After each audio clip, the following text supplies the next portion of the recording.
राधे राधे दोस्तों and welcome back to my channel Purnima Keshav blog. प्रत्येक माह की त्रयोदशी तिथि को प्रदोष व्रत रखा जाता है। भक्तजन यह व्रत भगवान शिव की विशेष कृपा प्राप्त करने के लिए रखते हैं।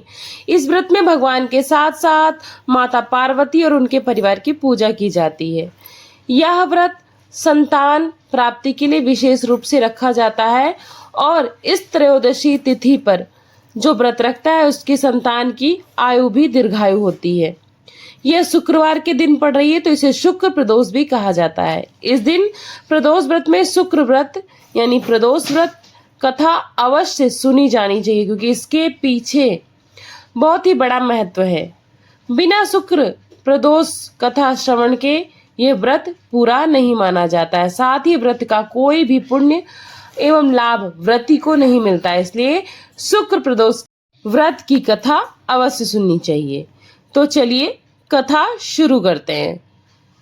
सूत जी बोले, यह कथा प्राचीन काल की है। एक नगर में 3 घनिष्ठ मित्र रहते थे। एक राजा का पुत्र, दूसरा ब्राह्मण का पुत्र था और तीसरा सेठ का पुत्र था। तीनों में अत्यंत स्नेह और प्यार था। वे सदैव साथ साथ ही रहते थे। उनमें से राजकुमार और ब्राह्मण पुत्र का विवाह संपन्न हो चुका था, परंतु सेठ पुत्र का केवल विवाह संपन्न हुआ था, परंतु अभी गौना नहीं हुआ था। एक दिन तीनों मित्र आपस में बैठकर स्त्रियों के विषय में चर्चा कर रहे थे। ब्राह्मण पुत्र ने नारियों की प्रशंसा करते हुए कहा, नारी ही घर तो जैसे भूतों का डेरा होता है। यह सुनकर सेठ पुत्र ने मन में अपनी पत्नी को लिवाने की तीव्र इच्छा की। उसी क्षण उसने निश्चय किया कि वह अपनी पत्नी को विदा कराकर ले आएगा। सेठ पुत्र अपने घर गया और माता पिता से अपने मन के निश्चय की बात कही। माता पिता ने समझाते हुए कहा, बेटा अभी शुक्र देवता अस्त हैं।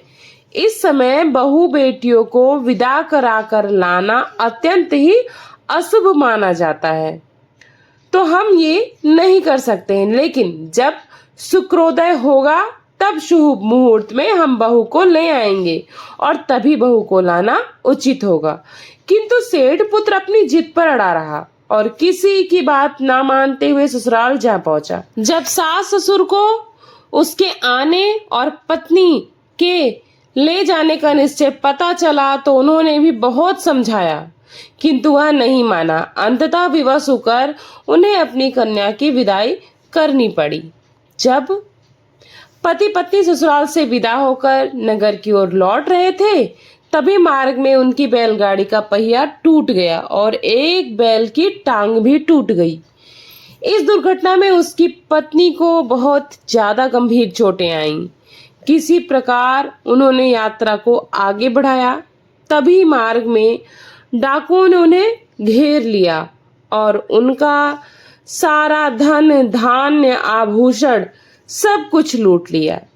सेठ पुत्र अपनी घायल पत्नी के साथ रोता हुआ बिलखता हुआ किसी तरह बड़ी ही बदहवाल अवस्था में अपने घर पर पहुंचा। घर पहुंचते ही एक और विपत्ति आ गई।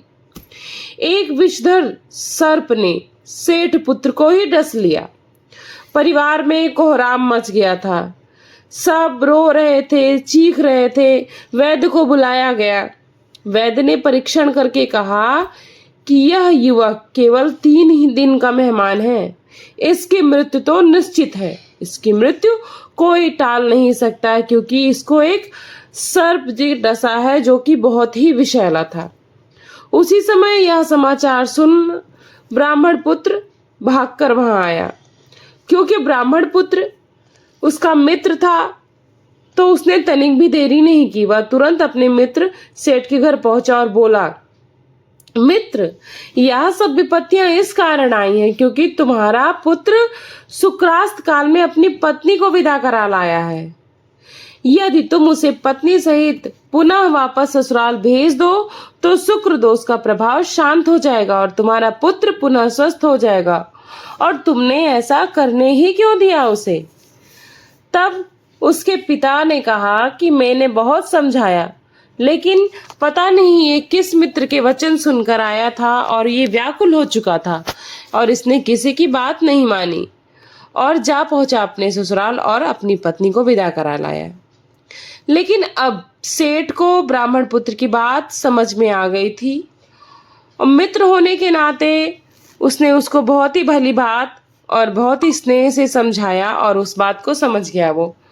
उसने अपने पुत्र और पुत्र वधू को फिर से ससुराल भेजा। जैसे ही वो वहां पर पहुंचे, सेठ के पुत्र की तबीयत सुधरने लगी और सेठ के पुत्र वधू की भी, और वह पूर्णतः स्वस्थ होने लगे। धीरे धीरे स्वस्थ होने के बाद उन्होंने कभी भी धार्मिक मर्यादा का उल्लंघन नहीं किया और इस अवधि के बीत जाने के बाद ही उसकी विदाई कराई और उसके बाद जीवन भर प्रदोष व्रत रखने का भी संकल्प लिया और जीवन भर धर्मपूर्वक और सुखपूर्वक जीवन व्यतीत किया।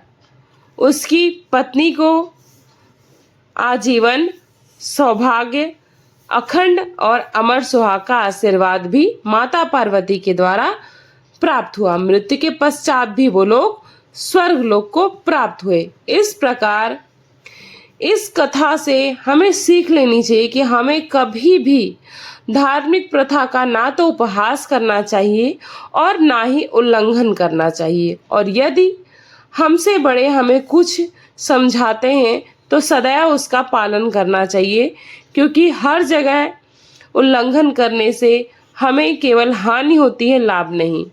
तो इस प्रकार ये छोटी सी शुक्र प्रदोष व्रत की कथा थी। आशा करती हूँ यह कथा आप सभी को पसंद आई होगी और आप सभी के लिए लाभकारी होगी। इसके श्रवण मात्र से आपके सारे दुख कट जाएंगे।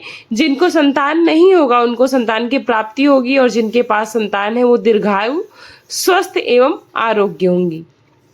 तो चलिए इसी आशा के साथ इस वीडियो को समाप्त करती हूँ और आप लोगों से अनुरोध करती हूँ कि इस चैनल पर वीडियो के माध्यम से नए जुड़े हैं तो चैनल को सब्सक्राइब कर लीजिएगा, वीडियो को लाइक करिएगा, फ्रेंड्स एंड फैमिली के साथ शेयर करिएगा और जो लोग आपके आसपास व्रती होंगे उनको तो जरूर से जरूर शेयर करिएगा। Thanks for watching Purnima Keshav blog. मिलती हूँ नेक्स्ट वीडियो में, तब तक के लिए अपना खूब सारा ख्याल रखिएगा। धन्यवाद। नमस्ते। ओम नमः शिवाय।